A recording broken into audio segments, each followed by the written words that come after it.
Hey, what's going on guys? Arekkz here, welcome back to another video for Marvel's Avengers, and today I want to take some time to just quickly go over the most recent gameplay. I'm super happy they finally released this because, as you guys know, I've done a few videos in this game up until this point, speaking about like our hands-on experience and just kind of the stuff that I've had a chance to see behind closed doors, and I completely get it. Right now, a lot of you guys are still watching this and you're just like, I still don't get the game. It's not really my thing. It doesn't necessarily look that great from the stuff they've initially shown, and that's because, as I've kind of mentioned in previous videos, a lot of the stuff that really sold me on the game was the stuff they showed in behind closed doors presentations, when they showed me the gear system, when they showed me the skill trees, when they showed me like the other stuff you can do outside of the main sort of linear looking bridge mission they've shown, you know, up until this point. And that's the stuff that I really got to see, and when I saw that, that's when the game clicked for me, and up until this point, a lot of you guys haven't really seen that. Well, finally, they released some gameplay. They basically released the presentation that I got to see behind closed doors recently at EGX. It kind of goes over some of the gameplay. It then shows you the war table. It talks about the Warzone missions and the story missions, and it also shows you some of the gear systems. And this is where I think it kind of, if you're seeing this for the first time, you suddenly realize, oh wait, there's more to this game than just that, you know, linear style bridge mission that we saw shown back at E3. And I think this is really important.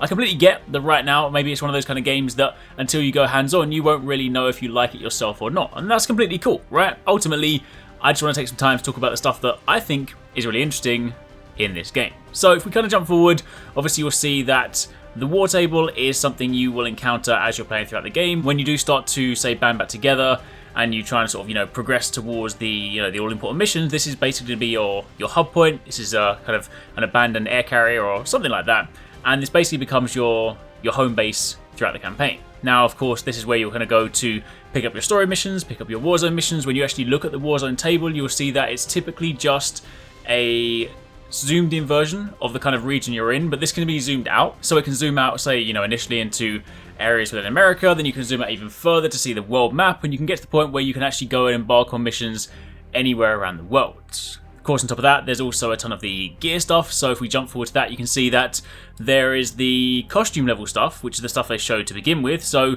as mentioned, there's, you know, 80 years of Marvel history for them to dig through, so there's plenty of costumes, lots of things they're going to be, you know, giving you a chance to check out depending on how you want to customize your character, and this is the stuff that will show externally, so if you really want to kind of, you know, pick and choose the way you want to look, then that's fine, because the gear that you have, the sort of underlying stat-based gear, is not going to affect the way that you look. So this is sort of your top level stuff. This will be stuff you can go after, stuff you can pursue.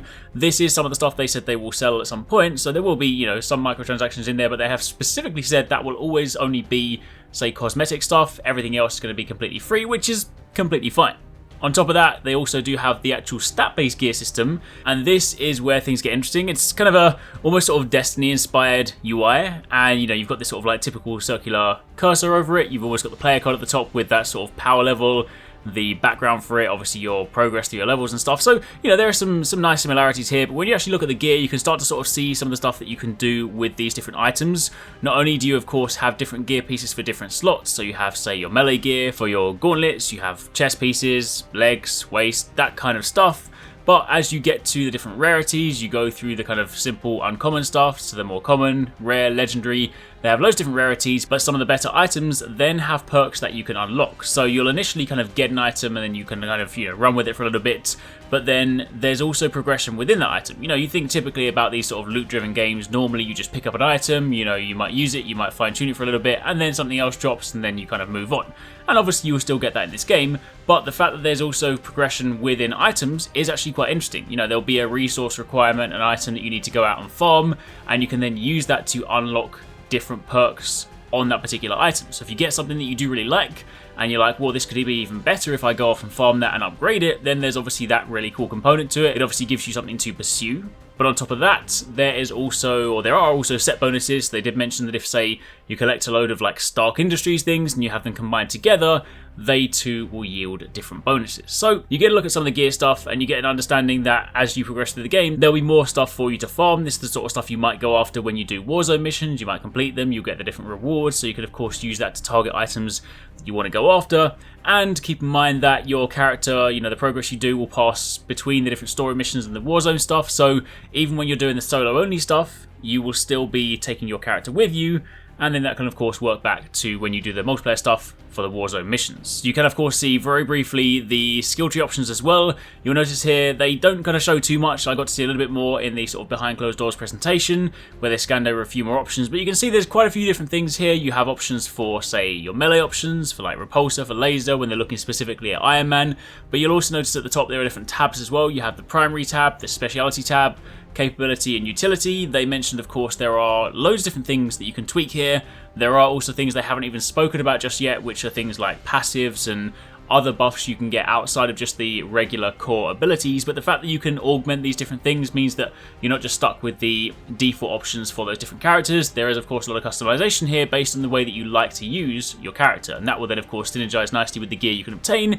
So as you can see, there is a degree of depth here that may not have initially been that apparent from when you saw the first gameplay. I completely get that, and I think for a lot of people, I think until you kind of go hands-on with this game, or until you at least see something more so than just that first E3 presentation, I think you'd be very forgiven for being like, this is a completely different game, and then when you see this stuff, you're like, oh okay, you know, there is obviously a completely other side to this game that will of course allow for much more depth and progression. Anyway, that's it for the time being. That's a quick rundown on some of the stuff they showed most recently. There will of course be more stuff they're showing in the new year. They did say that towards the new year they'll be speaking more about progression, they'll be speaking about co-op, they'll be speaking about some of the other stuff that we haven't really seen just yet, and that's something that I really do want to see. I want to see like how the actual co-op missions play out, because everything that we've actually seen in gameplay up until this point has still more so been single player stuff. So I do really want to sort of see how co-op works, how the different characters synergize with one another, whether you've got those kind of like co-op abilities and stuff. So definitely lots of stuff to look forward to still, and as and when we do find out more, I'll be sure to keep you guys up to date, because this is for sure a game that I'm watching. I really hope you guys enjoyed that video. Remember to hit that subscribe button and also click on the little bell icon to turn on notifications so you don't miss my next upload. Also, don't forget, you can check out 269 and Paradise Central streaming over on Twitch 6 days a week. You can find a link to the multi-stream in the description box down below. Be sure to drop by and get involved. Thanks again for watching. Take it easy. Catch you next time. Peace out.